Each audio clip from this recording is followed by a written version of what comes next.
Hello guys, in today's video I'm going to show you how to transfer crypto from Kraken account to your crypto.com account.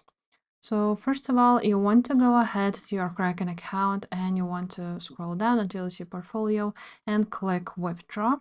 And after that, you will see here, for now my verification is pending, so I don't see this button, but basically you will see your withdraw button and that you can choose which cryptocurrency you want to go ahead and withdraw. Now, after that, you want to go ahead to your crypto.com application, open it up and click deposit option, and choose crypto.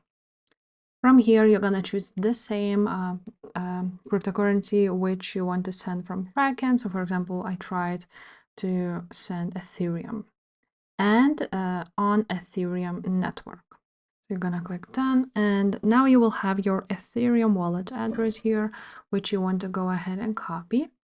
And now just go to Kraken and paste it. So basically you will paste it here where it says withdraw, and then you're gonna just send your basically transfer your cryptocurrency from Kraken to crypto.com. So if this video was helpful, make sure to subscribe to this channel, and I will see you next time. Bye.